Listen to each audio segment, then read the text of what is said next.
I want to take my family walking down Maxwell Street, but she wouldn't let me go. You're breaking up my home, oh boss man. Can't you hear me when I call? For more than 150 years, Maxwell Street was the Ellis Island of the Midwest. Well, you may be big, but you not so tall at all.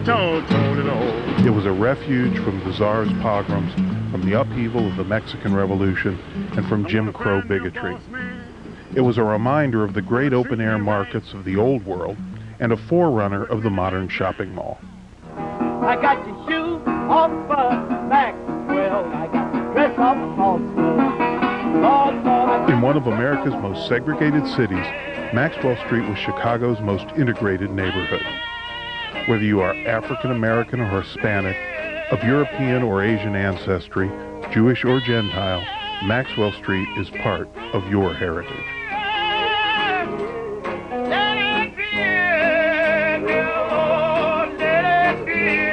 I'm standing in front of a store now. It was once Smokey Joe's. As you can see right here, the bottom of the floor here, it still had Smokey Joe's here. But if you wanted some choice clothes, you came to Smokey Joe's.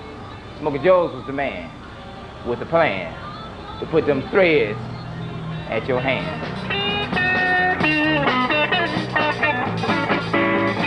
Many generations of Chicagoans were born and raised here, but the world knows Maxwell Street too, because this is where the Chicago Blues were born.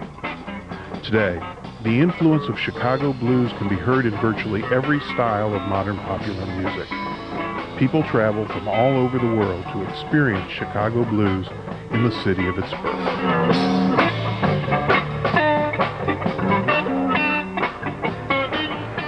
But the University of Illinois at Chicago wants to burn that baby's cradle. It wants to destroy all evidence of Maxwell Street, the place where urban electric blues began. Got my mojo working, but it just won't work on you.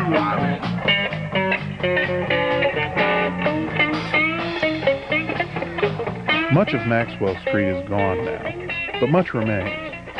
Some of these buildings are over 100 years old. This is still a vibrant and unique commercial district. People shop here, dine here, and worship here. Nearby St. Francis Church, the oldest Mexican-American parish in Chicago, was saved from the wrecking ball by citizen activists. Maxwell Street, too, can be saved. I used to do a lot of business here, shopping my 4th generation back. Shopping on a Sunday was the greatest thing in our life to come here and shop on Maxwell Street. As we were kids, we bought clothes and shoes and coats and hats and materials and yard goods and, geez, I mean, anything you wanted was on Maxwell Street. And you name it, you got it here. It's sad, though, what's happened to it. It's really sad. Musicians still perform on Maxwell Street, particularly during protest rallies organized by the Maxwell Street Historic Preservation Coalition. Demonstrations usually are held on the sidewalk across from Jim's original hot dog stand, in front of a university parking lot. A big piece of our heritage died for this parking lot. This hot dog stand has been here since 1939. We've been serving the Chicago public area. You're talking almost 60 years. But this stand originally has been here since 1917. And I mean, there's a lot of history on the street. You know, you got the blues years ago, right by the alley there. They had the blues people playing, and we would let them plug in with the electric, you know, so this way they can play their instruments. And there, you know, you've got Hound Dog Taylor, you've got a lot of the blues player that started on Maxwell Street. You know, Bloody Waters. You know, I mean, it's, you know, the history, and then what, you know, what the university is proposing to do. To me, it's just ridiculous.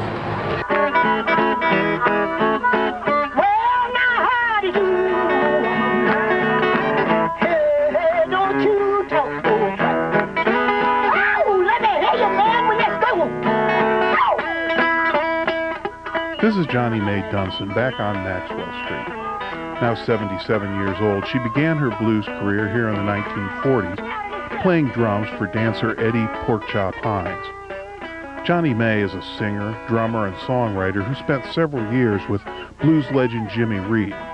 Backing her up are Maxwell Street veterans John Primer on guitar and Jody Noah on harmonica.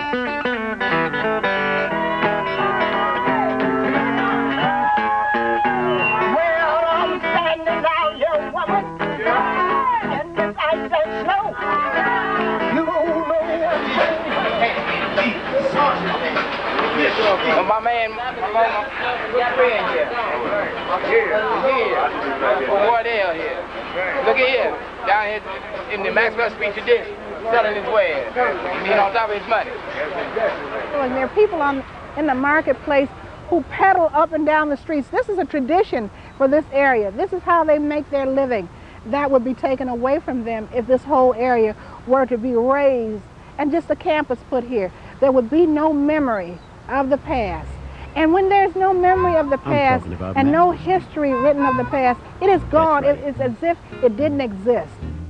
Two more Maxwell Street buildings were lost in 1998, but approximately 60 of the vintage structures remain. A compromise plan to save and rehabilitate 36 buildings was negotiated by the coalition with support from the City of Chicago Department of Planning and Development, but UIC reneged on that agreement. It intends to destroy everything. I'm so unhappy, Lord, 'cause you're taking our place away. Lord, you know I'm so unhappy, 'cause you're taking Maxwell Street away.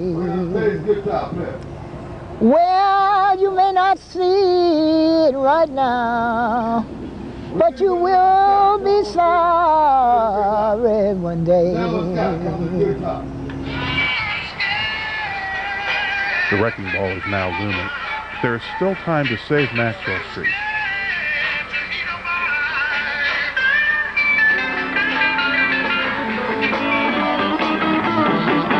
I'm your cross-cut song. Drag me across your lawn.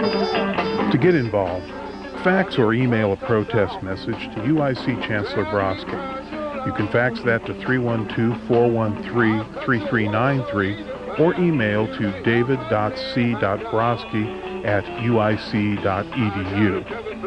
Also, send a copy of your message to the Maxwell Street Historic Preservation Coalition. You can also call or email for more information about the Maxwell Street cause. That fax number is 312-341-3680. Email is mar@interaccess.com. You can also find us on the web at www.openair.org/Maxwell/preserve.